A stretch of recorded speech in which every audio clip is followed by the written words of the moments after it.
Hello guys, मैं हूं देव और आज हम बात करने वाले हैं इकोलॉजिकल पिरामिड्स यानी कि पारितंत्र के पिरामिड्स के बारे में। आज हम इस वीडियो में बात करेंगे। हमारे एनवायरनमेंट में पाए जाने वाले इकोसिस्टम में उत्पादक को प्राथमिक उपभोक्ता यानी कि प्राइमरी कंज्यूमर खाता है और उस प्राइमरी कंज्यूमर को सेकेंडरी कंज्यूमर और सेकेंडरी कंज्यूमर को टर्सरी कंज्यूमर खाता है। ये एक साइकिल की तरह बनता है जो एक पिरामिड रूप की एक संरचना को दर्शाता है जिसे पारिस्थितिकी पिरामिड कहते हैं। ये जो पारिस्थितिकी पिरामिड होता है इसे तीन भागों में बांटा गया है: संख्या के पिरामिड, जैव भार का पिरामिड और ऊर्जा का पिरामिड। सबसे पहले हम बात करने वाले हैं संख्या का पिरामिड यानी कि पिरामिड्स ऑफ नंबर्स। संख्या की पिरामिड में उत्पादक व उपभोक्ताओं की संख्या यानी कि उनमें पाए जाने वाले जीवों की संख्या को काउंट किया जाता है। अगर हम घास स्थल की बात करें यानी कि घास के किसी मैदान की बात करें तो उसमें घास होती है प्रोड्यूसर यानी कि उत्पादक, जिसकी संख्या बहुत ही ज़्यादा होती है, और उस उत्पादक को खाने वाले प्राथमिक उपभोक्ता की संख्या घास से कम होती है। घास को खाने वाले प्राइमरी कंज्यूमर यानी कि प्राथमिक उपभोक्ता कीट पतंगे होते हैं, जिनकी संख्या घास की तुलना में कम होती है, और इन कीट पतंगों को खाने वाले सेकेंडरी कंज्यूमर की संख्या उन कीट पतंगों से भी कम होती है, और उन सेकेंडरी कंज्यूमर की संख्या टर्सरी कंज्यूमर की संख्या के कंपैरिजन में अधिक होती है। यानी कि इस पिरामिड में धीरे धीरे संख्या घटती जाती है, जिससे एक पिरामिड के समान संरचना बनती है, और इस पिरामिड को सुल्टा पिरामिड यानी कि सीधा पिरामिड कहा जाता है।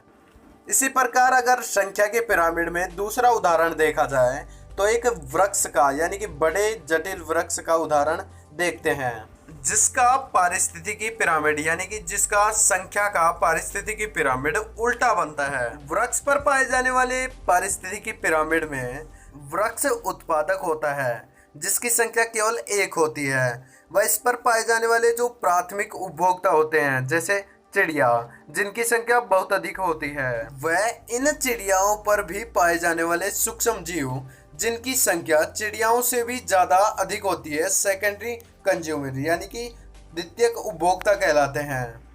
इसी कारण वृक्ष का जो संख्या का पारिस्थितिकी पिरामिड है उल्टा बनता है। अब हम बात करेंगे जैव भार पिरामिड के बारे में। जैव भार पिरामिड जीवों के भार के अनुसार बनता है, यानी कि इस प्रकार के पिरामिड में पाए जाने वाले जीव जैसे उत्पादक में पाए जाने वाले जीव, व प्राथमिक उपभोक्ता में पाए जाने वाले जीव, सेकेंडरी उपभोक्ता में पाए जाने वाले जीव, व तृतीयक उपभोक्ता में पाए जाने वाले जीवों को उनके भार के अनुसार डिवाइड किया जाता है। जैव भार पिरामिड में उत्पादक का भार सबसे कम होता है व तृतीयक उपभोक्ता का भार सबसे अधिक होता है। जैसे हम किसी समुद्र या फिर तालाब की बात करें तो उसमें पाए जाने वाले छोटे छोटे पेड़ पौधों का भार सबसे कम होता है, जिन्हें उत्पादक कहते हैं। वह उन छोटे छोटे पेड़ पौधों को खाने वाली छोटे जीव जिनका भार उन पेड़ पौधों से अधिक होता है, जो कि प्राथमिक उपभोक्ता होते हैं।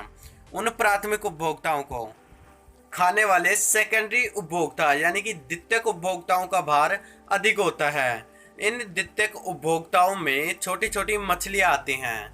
वह इन छोटी छोटी मछलियों को खाने वाली बड़े मछलियां जैसे व्हेल मछलियां आदि का भार छोटी मछलियों यानी कि द्वितीयक उपभोक्ताओं से अधिक होता है। यानी कि इसमें सबसे अधिक भार तृतीयक उपभोक्ता का होता है, वह सबसे कम भार उत्पादक का होता है। तीसरे नंबर पर है ऊर्जा का पिरामिड। ऊर्जा की पिरामिड में उत्पादक के पास होती है। यह उत्पादक पेड़ पौधे होते हैं। इन पेड़ पौधों यानी कि प्रोड्यूसर में 100% ऊर्जा प्राथमिक उपभोक्ता ग्रहण करते हैं। प्राथमिक उपभोक्ताओं को केवल इनकी 10% ऊर्जा ही मिल पाती है। इन प्राथमिक उपभोक्ताओं को खाने वाले सेकेंडरी उपभोक्ताओं को इनकी केवल 1% यानी कि प्राइमरी सेकेंडरी उपभोक्ता को केवल 1% ही ऊर्जा मिल पाती है, और सेकेंडरी उपभोक्ता को खाने वाले टर्सरी उपभोक्ता यानी कि तृतीयक उपभोक्ता को केवल 0.1% ऊर्जा ही द्वितीयक उपभोक्ता से मिल पाती है।